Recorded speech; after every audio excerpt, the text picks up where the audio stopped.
मेरा नाम किरण चौधरी है और मैं इलाहाबाद की रहने वाली हूँ और बहुजन मुक्ति पार्टी की राष्ट्रीय अध्यक्ष महिला प्रकोष्ठ से हूँ। और चूँकि अभी आप मोदी सरकार के बारे में सवाल कर रहे हैं तो कि मोदी सरकार का 5 साल का कार्यकाल पूरा हो चुका है, तो जहाँ तक मेरा मानना है कि 5 साल का कार्यकाल तो पूरा हुआ, लेकिन 5 साल के अंतराल में जो उन्होंने महिलाओं की सुरक्षा के लिए दावा रखा, महिलाओं के लिए उन्होंने ऐसा कोई सुरक्षा ऐसा कुछ नहीं किया कि उसको कहा जा सकता है कि महिलाएं उसमें सुरक्षित है, क्योंकि आए दिन महिलाओं पर अन्याय और अत्याचार हो रहे हैं। और एक तरफ तो वो कहते हैं कि बेटी पढ़ाओ और बेटी बचाओ, बेटी पढ़ाओ और बेटी बचाओ की बात करते हैं, और दूसरी तरफ जो है महिलाओं के ऊपर आए दिन अत्याचार हो रहे हैं। और अगर हम यूपी की बात करें तो यूपी में भी ऐसे कई घटनाएं हो चुकी हैं। कई ऐसी घटनाएं हुई कि हमारी जो शोषित पीड़ित समाज की बच्चियां हैं, 6 महीने की बच्ची है, साल भर की बच्ची है, या फिर 12 साल की बच्ची है, 18 साल की बच्ची है, उनके साथ भी अन्याय ऐसा हुआ।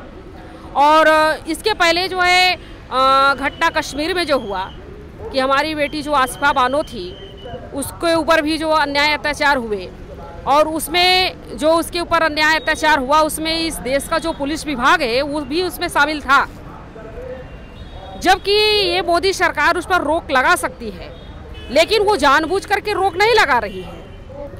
महिलाएं तो इस बार बिल्कुल मोदी को अवॉइड कर रही हैं कि हम उनको जो है दोबारा पीएम नहीं बनाएंगे, क्योंकि उनकी नौटंकी जो चल रही है। अभी आपने देखा ये जो हेमा मालिनी है, ये गेहूं काटने का काम कर रही है, हाँ। और जब चुनाव आया तभी उसको किसानों की याद आई कि ऐसा किसानों को ऐसा मेहनत करना होता है, ऐसी महिलाओं को करना होता है, तो चुनाव आया तभी उसको याद आई। तो हम तो ये कहेंगे कि हेमा मालिनी जी, अगर आप जो है आप हमारे खेत में या हमारे किसानों के खेत खुद काटेंगी तब हम आपको वोट देने के लिए तैयार होंगे। क्या 2019 में दोबारा से प्रधानमंत्री नरेंद्र मोदी को ही बनाएंगे क्या? बिल्कुल नहीं, बिल्कुल नहीं बनाएंगे, बिल्कुल नहीं बनाएंगे। क्यों इतनी नाराजगी, क्यों नहीं? क्योंकि देख रहे हैं कि हमारा किस तरह से मूल निवासियों का शोषण हो रहा है, इसलिए हम कुछ भी हो जाए, कहीं तक भी हमें अपनी, चाहे हमें अपनी मतलब जान भी गंवानी पड़े, लेकिन हम अब मोदी को नहीं आने देंगे। हाँ, बस मेरा इतना ही कहना है। बनाएंगे प्रधानमंत्री अपने मूल निवासी की, जो हमारी विचारधारा के हों। कौन है विचारधारा की पार्टी आपकी? बहुजन समाज पार्टी को बनाएंगे क्या? बहुजन मुक्ति पार्टी। बहुजन मुक्ति पार्टी जी। प्रधानमंत्री बनाएंगे जी? क्या पॉसिबल लगता है? लेकिन हाँ, आने वाले समय में हमारा ही मूल निवासियों का राज होगा। हम भारत भूमि के मूल निवासी हैं और रहेंगे। अच्छा, बहुजन समाज पार्टी वाले और आप अलग हैं क्या, मूल निवासी? बस मैं इतना ही कहना चाहती हूँ। बस आप क्या कहेंगे? मुझे कुछ आइडिया नहीं है। आप बताइए। नहीं भैया।